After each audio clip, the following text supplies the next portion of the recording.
ክርስቲያኖች ዛሬ በኋላ በአብይ ጾም ወቅት በርካታ ኦርቶዶክሳውያንን ያሳዘነ ጉዳይም ሆኗል። በሰሜን ወሎ ሀገረ ስብከት የወልዲያ ደብረ ሰላም መድኃኔዓለም ካቴድራል አስተዳዳሪ ነበር። ይመራኛል ላልከው ጠቅላይ ሚኒስትርህ እንኳን ለጾም እንኳን ያደረሰን አንተን አላለህም። ምክንያቱም ይጸየፍሃል በዚህ መጣ።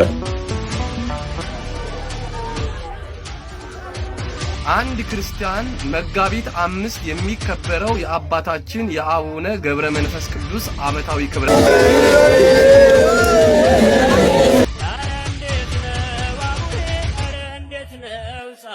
በደቡብ ኢትዮጵያ ክልል በጋሞ ዞን በደረሰው የተፈጥሮ አደጋ ምክንያት ከኢትዮጵያ ኦርቶዶክስ ተዋሕዶ ቤተክርስቲያን ቋሚ ሲኖዶስ የተሰጠ የሐዘን መግለጫ።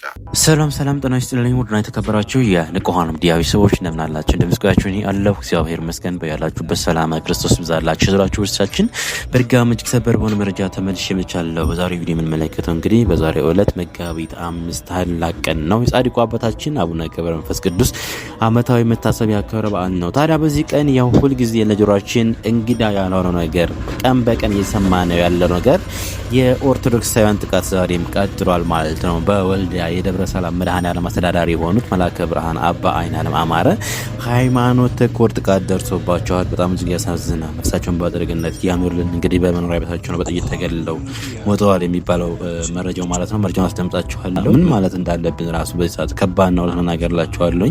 መረጃውን ማስደምጣችሁ ይሆናል። በተጨማሪ በጋሞ ጎፋ ዞን ላይ የተፈጠረውን አደጋ ሰምታችኋል። ሁላችሁም አልቅሰናል፣ አዝነናል። ታዲያ በዚህ ሰዓት እንደ አንድ ኢትዮጵያዊ ወገናችን ስለሆኑ ከጎናቸው ልንቆም ይገባልና የተላለፈው መልእክት ሰምታችሁ በተሻለ መጠን ድጋፍ እንድታደርጉ ጠይቃለሁኝ። ወደዛ መረጃ ከመሄዳችን በፊት ሌሎችም መረጃዎች ካለን እንሰማለን። እፎይ ወንድማችን ያስተላለፈው መልእክት አለ አስደምጣችኋለሁ። በቅድሚያ ግን ዛሬ ከሚታሰበው ከጻድቁ አባታችን ለምን ይታሰባል ከሚለው እንጀምራለን። ሁላችሁም ኮሜንት ላይ አሜን እያላችሁ ኮሜንቱን አጥላልቁት። እስኪ ከዚህ ምርቃት እንጀምር ሲሆንልን ደረግልን እያላችሁ ሁላችሁም ኮሜንት ላይ አሜን በሉ። አሚን አላችሁ ይሁንላችሁ ይደረግላችሁ ማለት ወዳለኝ። ወደ ቪዲዮ እንሂድ። ላይክ ያርጋችሁ ጀምሩ። ድንግል ማርያም ተባረካችሁ። እጃችሁ ከፍ አድርጉ ወደ ላይ። ክርስቲያኖች ሰሚነሽን በረገጠ እግራችሁ ከዛሬ በኋላ ጠንቋይ መሄድ፣ ጭፈራ ቤት መግባት፣ ታቱ መነቀስ፣ ጫት መቃም፣ ሲጃራ ማጨስ፣ ዝሙት መዘሞት፣ እያረገዙ ማስወረት በድንግል ማርያም አደራ እሺ በሉ። ኧረ በማርያም እሺ በሉ። ከዛሬ በኋላ የሰው ገንዘብ የቤተ መቅደስ ገንዘብ ካለባችሁ መልሱ፣ እሺ በሉ። ያማችሁት ያስቀየማችሁ ሰው ካለ ጾም ነው፣ ይቅር በሉ፣ እሺ በሉ። በማርያም እሺ በሉ። ሁላችሁም እግዚአብሔር ለንስሐ ሞት ያብቃን እንብላችኋለን። አንድ ክርስቲያን መጋቢት 5 የሚከበረው የአባታችን የአቡነ ገብረ መንፈስ ቅዱስ ዓመታዊ ክብረ በዓል ለምን እንደሚከበር ማወቅና መረዳት አለበት። በስመ አብ ወወልድ ወመንፈስ ቅዱስ አሃዱ አምላክ አሜን። ይህ ቅዱስ አባት ማን ነው ስንል በክርስቶስ የተጠራ ስለ ክርስቶስ የመነነ መጨረሻው ወደ ክርስቶስ የሄደ ቅዱስ አባት ነው። ይህም ማለት ከጅማሬው እስከ ፍጻሜው አኗኗሩ እንደ መላእክት የኖረ ማለት ነው። ምክንያቱም በተወለዱበት በመጀመሪያው ቀን ገና አይናቸው ሲከፍቱ ቅዱስ ስሉስ ብለው ያመሰገኑ አባት ናቸውና። ይህ አባት የተወለዱበት ሀገር ግብጽ ሲሆን ልዩ ስሙ ንሂሳ በሚባል አገር ከአባታቸው ስምዖን ከእናታቸው አቅሊሲያ ታኅሳስ 29 ተወለዱ።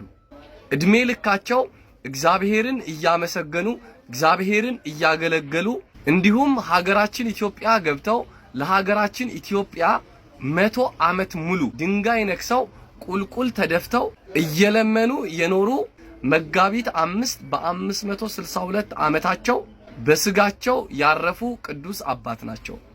እኛ ደግሞ የዚህ ቅዱስ አባት ረዴታቸው በረከታቸው እንዲያርፍብን ረፍታቸው ልደታቸው ቤተክርስቲያናችን እያሰበች ትኖራለች ማለት ነው። ማስረጃ መጽሐፈ ምሳሌ ምዕራፍ 10 ከቁጥር 7 ላይ የጻድቅ መታሰቢያ ለበረከት ነው ስለሚል፣ ስለዚህ መጽሐፍ ቅዱስ በሚያዘው መሰረት ቤተክርስቲያናችን ቅዱሳንን በየዓመቱን ታስባለች ማለት ነው። የአባታችን የአቡነ ገብረ መንፈስ ቅዱስ ረድኤታቸው በረከታቸው አይለየን። ወስብሐት ለእግዚአብሔር። ይቆየን። አቡነ ገብረ መንፈስ ቅዱስ እንዲያውም በረከታቸው ለሁላችን ትድረሰን። በዚህ በጣም ይታወቃሉ። ገድላቸው ላይ አንድ ታሪክ አለ። አንድ በጣም ምግባረ ብልሹ የነበረ መነኩሴ ነበር። በጣም ምግባረ ብልሹ ቢሉት ቢሰሩት የማይለወጥ ማለት ነው። እና ከዕለታት አንድ ቀን የአቡነ ገብረ መንፈስ ቅዱስ ተአምር ሲነበብ ሰማና በልቡ ነው፣ በአፉ ራሱ አላወራው፣ በልቡ እንዴት ያሉ ጻድቅ ናቸው እንደው አንድ ቀን ብዘክራቸው ብሎ አሰበ። መንገድ ላይ ሲሄድ ሽፍቶች አገኙትና ቀጥቅጠው ገደሉት። እዛው ነፍሱን መላእክተ ጽልመት ይዘውት ከእግዚአብሔር ፊት ፍርድን እንድትቀበል ሲሄዱ አቡነ ገብረ መንፈስ ቅዱስ መጡና ቆሙ። ምን ፈልገህ ነው ጻድቁ የመጣው ብሎ እግዚአብሔር ጠየቃቸው። እቺ ነፍሴ እኔ ናት። እንዴት ብለህ ስራዋን አይተኸዋል? ኃጢአቷን ተመልክተዋል አሉ። አዎ ኃጢአቷን አይቻለሁ፣ የምትመለከተውን ነገር በሙሉ አይቻለሁ። ግን አሉ አቡነ ገብረ መንፈስ ቅዱስ እድሜ ብትሰጠው ኖሮ እኮ በሐሳቡ ዘክርሃለሁ ብሎ አስቦ ነበር። ስለዚህ በፍጹም አይሆንም አለ። ይሄ አይደንቃችሁ? እየሰማችሁ ነው? አቡነ ገብረ መንፈስ ቅዱስ ምን ብለው እንደቀጠሉ ታውቃላችሁ? አይ ይሄ ምህረት አይገባውም ሲል እንግዲያውስ እሱ ካልገባበት ገነት ይልቅ እኔ እሱ ጋር አብሬ ሲኦል ወርዳለሁ። እኛ እንደዛ እናረጋለን። እኛ የገባንበት ቤተክርስቲያን ካልገቡ የወረዱበት ወርደን እናመጣለን እንላለን። አረ የገቡበት ይግቡ ነው የምንለው። እንዲያውም ጦሳችንን ምናምን ብለን የምንናገረው። ይሄንን ሲሰማ እግዚአብሔር በጣም ተደነቀ በጻድቁ። ፍርዴ ሊጓደል ስለማይችል ላደርግልህ የምችለው ቢያንስ እቺን ዝክር ስላሰበ ነፍሱን ከስጋው አብሬ ላገናኛት፣ ከዚህ በኋላ መልካም ስራውን ልመልከተው አላቸው።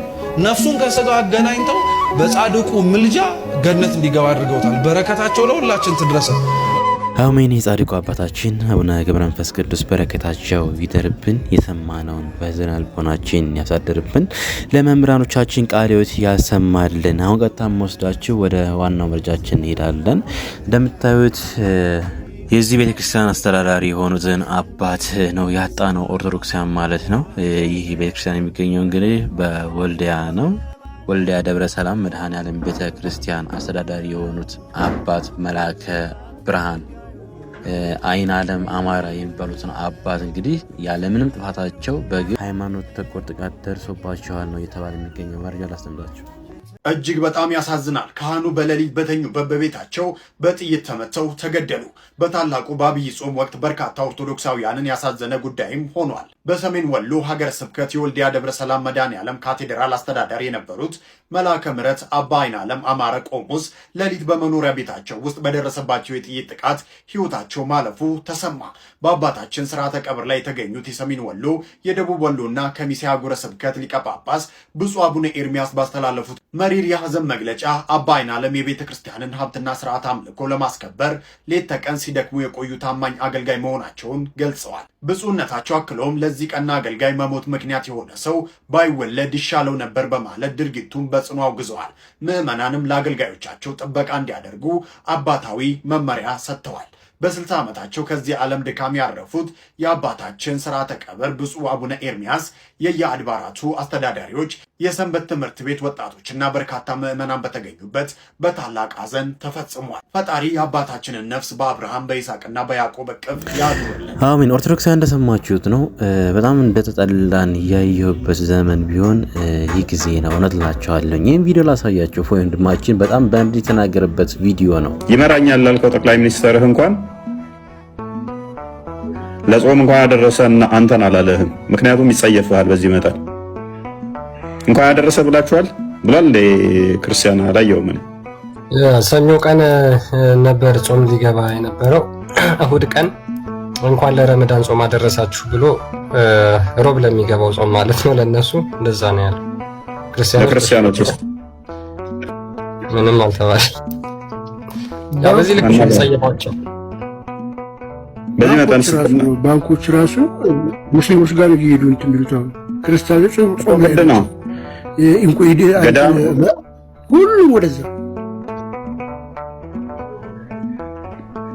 ያ ገዳማውያን እስቲ ጾም እናስፈታቸው፣ ሽምብራ እንላክላቸው የሚል ለገዳማውያን ለአንድ ገዳም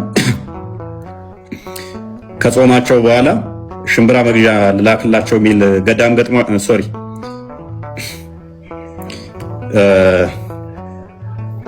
ለገዳማውያን ለአንድ ገዳም ጾም ማስፈቻ አንድ ቀን እንኳን ቢሆን ባንክም ሆነ ኤርፖርትም ሲያስፈጠር ነበረ። አንድ ቀን እንኳን ለአንድ ገዳም እንኳን የሽምብራ መግዣ አንድ ኩንታል ሽምብራ ልላክላቸው ያለ ገጥሟቸዋል። ይንቋቸዋል፣ ጸየፏቸዋል። ተራ ናችሁ። ምክንያቱም ራሳችሁን አስነቃችኋል። ራሳችሁን ያስናቃችሁት የምትገኙበት፣ የምትውሉበት፣ የምታደርጉት እንድትሰደቡ፣ እንድትናቁ፣ እንዲጸየፏችሁ አደረጓችሁ። መንግስት የናቃችሁ የተጸየፋችሁ ራሳችሁ መበሉ ስለሆናችሁ፣ ልክስክሶች ስለሆናችሁ፣ ሆዳሞች ስለሆናችሁ አያችሁ፣ ናቃችሁ።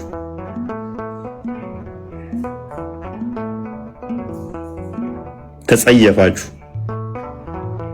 በእናንተ ሃይማኖትን ማስናቅ ምክንያት ገዳማውያን በየቀኑ ይታረዳሉ። በእናንተ መናቅ ምክንያት ምንም የማያውቁ ኦርቶዶክሳውያን፣ ንጹህ ኦርቶዶክሳውያን፣ ጠንካራ ኦርቶዶክሳውያን አርሲ ላይ ይታረዳሉ። በአንድ ቀን 20፣ በአንድ ቀን 30፣ በአንድ ቀን 40፣ በአንድ ቀን 50 ንጹህ ኦርቶዶክሳውያን ይታረዳሉ። እናንተ ጌም አድምቁ። እናንተ ቂጣችሁን አወዛውዙ። እናንተ በብሔርና በጎሳ ተካፍላችሁ አንተ አማራ፣ አንተ ኦሮሞ፣ አንተ ትግሬ እያላችሁ ተባሉ። ገመድ ወጥረው ለሚያባሏችሁ ለነሱ እያጨበጨባችሁ እነሱን ቬኔሬት እያደረጋችሁ አባቶቻችሁን ገዳማውያንን አስበሉ።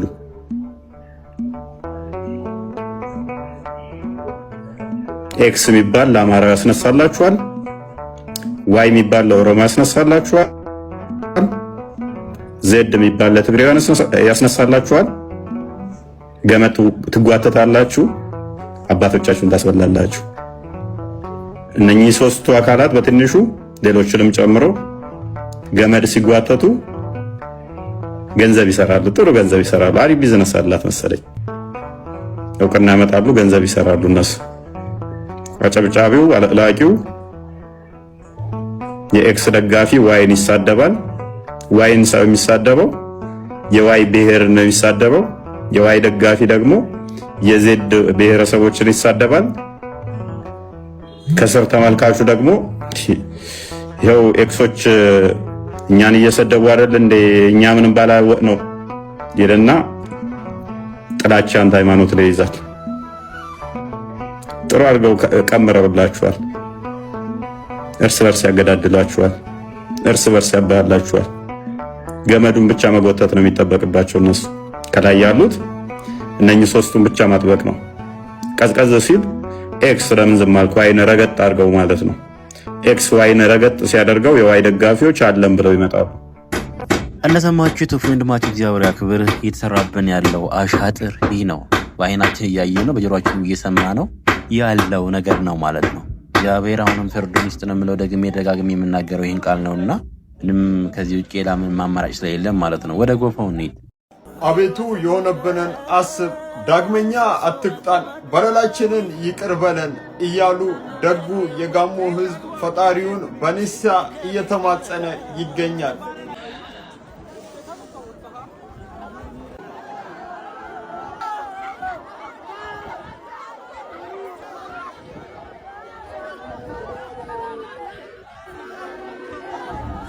እንግዲህ ጋይስ እንዳያችሁት ነው እንግዲህ ሀገራችን በኢትዮጵያ በደቡብ ክልል ጋሞ ጎፋ ላይ እንግዲህ የተፈጠረውን ክስተት አይታችሁታል።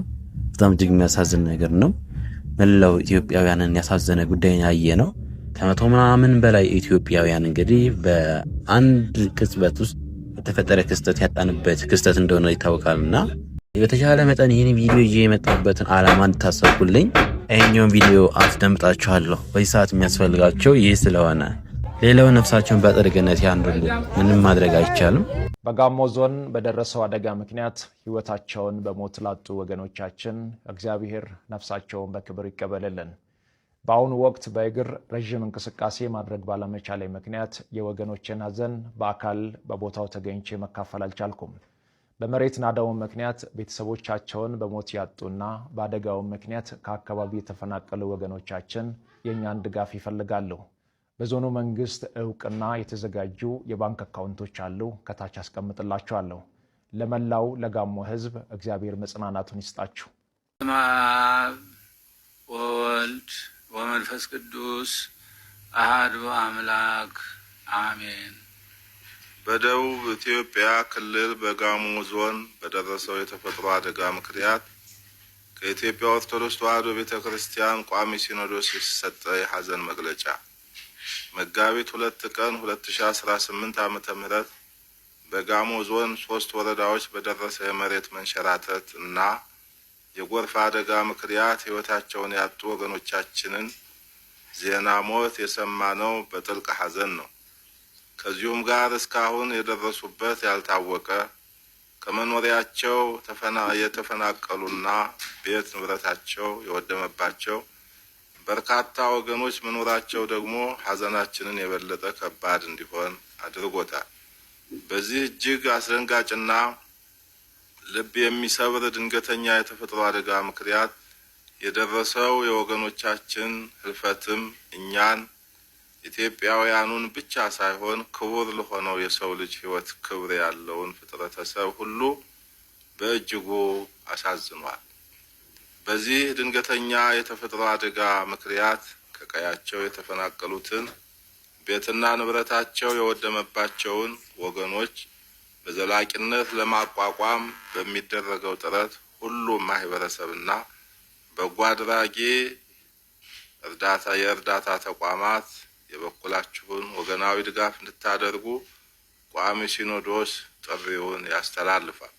በመጨረሻም ህይወተ ሙታን ተስፋ ቅቡፃን የሆነው አምላካችን እግዚአብሔር በደረሰው ድንገተኛ አደጋ ህይወታቸውን ላጡት ወገኖቻችን እረፍተ ነፍስን እንዲሰጥልን ለቅርብ ቤተሰቦቻቸውና ለመላው የሀገራችን ህዝብ መጽናናትን እንዲያድልልን ዘወትር እንጸልያለን። የኢትዮጵያ ኦርቶዶክስ ተዋሕዶ ቤተክርስቲያን ቋሚ ሲኖዶስ መጋቢት 4 ቀን 2018 ዓመተ ምህረት አዲስ አበባ ኢትዮጵያ። ጋሞች ለሞተ ሰው ሲያለቅሱ ከዓይናቸው እንባ ከአፋቸው እንዲህ የምትል ቃል ዘወትር በወጥነት ትወጣለች። ታሳ ታናሞ በሞተው ሰው ፈንታ እኔን ሞት ይውሰደኝ ታስጊዶ ለእኔ ይሁን ከሚል ግንድ የሐሳብ ትርጉም የተወሰደ ነው። ሞት የደረሰው እጅግ በጣም ልብን የሚሰብር አይነት ሲሆን ደግሞ ታናሞ እያሉ ያነባሉ። እኔን ይብላኝ ከሚል ቃል ጋር አቻነት አለው። የአራት ሰው አስክሬን ለማውጣት ያለ ስስት መጠነኛ ናዳ ወደ ተከሰተበት ስፍራ የተመመው ህዝብ ታናሞ ላለው ቃል ታማኝ ሆኖ እልፍ ነፍስን ገበረ። ተፈጥሮ ሞት እንደደገሰችለት ደመነፍሱ ያልነገረለት ገበሬው የሞተ ሰው አውጣለሁ ብሎ እስትንፋሱን ሰዋ። ታሳ ያለው ህዝብ እንደ ቃሉ ትርጉም ሞትን አብረው ተካፈሉት። በዚህ አደጋ የ9 ወር እርጉዝ፣ አንድ አሃዝ ከፍ የማይል እድሜ የያዙ ህፃናት፣ እርጅና የተጫናቸው አዛውንቶች አብረው አንቀላፍተዋል። እናት ልጇን ለአፈር ሰጥታ ባዶ እጇን ተመልሳለች። ልጆች እናት አልባ የሚል ስም በአፈር ምክንያት ተሰጥቷቸዋል። የተከፈቱ በሮችን የሚዘጋው አባወራ እንደወጣ ቀርቷል። ወደ ጋሞች መንደር ሞት ብቻ ሳይሆን ጥልቅ የሆነ ማህበራዊ ምስቅልቅል ጭምር እጁን ሰዶ ገብቷል። አሁን ይህ ህዝብ ብሔራዊ የሰብአዊነት ድጋፍ ምላሽና አብሮነትን ይፈልጋል። በእነኚህ በዞኑ መንግስት በተከፈተ የሂሳብ ቁጥሮች የአቅማችሁን ድጋፍ በማድረግ አጋርነታችንን እናሳይ። እባክህ ፈጣሪ ሆይ ማረን የሚለው ድምፅ በጋሞ ተራራዎች ላይ ሲያስተጋባዋል። ሁላችሁም በዚህ አስቸጋሪ ወቅት ለጋሞ ህዝብ መጽናናትን ተመኙ። ህዝቡ በእምነቱና በባህሉ መሰረት ለምድሪቱ ሰላምን፣ ለሟቾች እረፍትን፣ ለጠፉት ደግሞ ተአምርን እየተማጸነ ይገኛል። ይህ ጸሎት ከናዳው በላይ የከበደው ሐዘን ለመቋቋም የተደረገ የነፍስ ርብርብ ነው። አደጋው ተፈጥሮ ያመጣው ቢሆንም መጽናናቱ ግን ከፈጣሪ በታች እንደሚገኝ በማመን የጋሞ ህዝብ በጋራ ድምፁን ወደ ሰማይ እያደረሰ ይገኛል። አንዳንዴ ቃላቶች ለሐዘን ያንሳሉ። አንዳንዴ ለቅሶ ብቻውን መጽናኛ አይሆንም። ዛሬ በጋሞ ተራራዎች ስር የሰዎች ድምፅ ሳይሆን የነፍስ ጩኸት እየተሰማ ይገኛል። በናዳው ስር የቀሩ ወገኖቻቸው ለማግኘት የሚደረገው ጥረት አሁንም የቀጠለ ቢሆንም የሰው አቋም የደከመበት ቦታ ላይ ቆመው ህዝቡ ወደ ፈጣሪውም እያለቀሰ ይገኛል።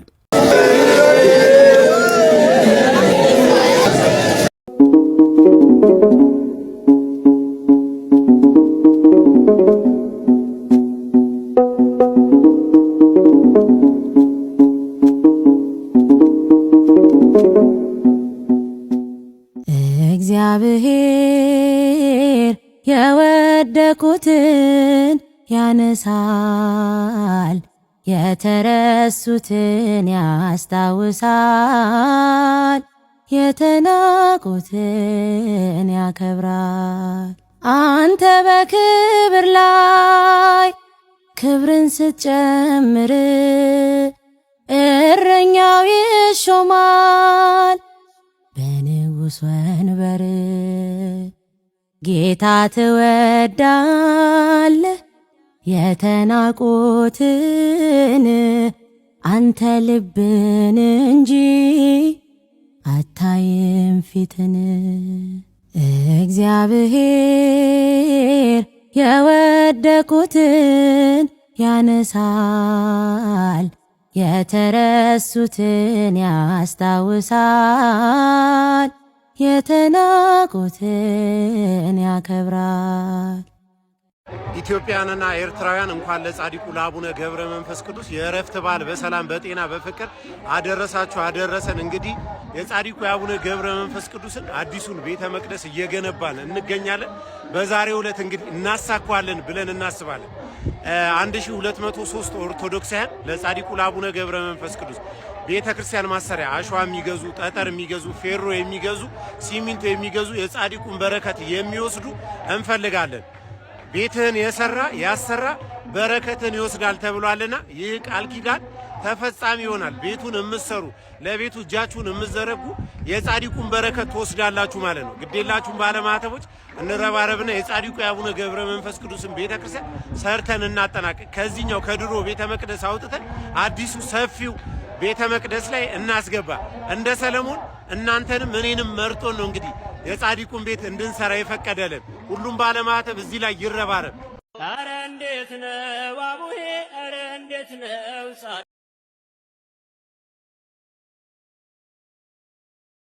አረ እንዴት ነው አቡሄ፣ አረ እንዴት ነው ጻድቁ፣ አረ እንዴት ነው አቡሄ፣ አረ እንዴት ነው ጻድቁ። ስለትህን ይሰማል ጸበሉ ፈዋሽ ነው። አረ እንዴት ነው አቡሄ፣ አረ እንዴት ነው ጻድቁ።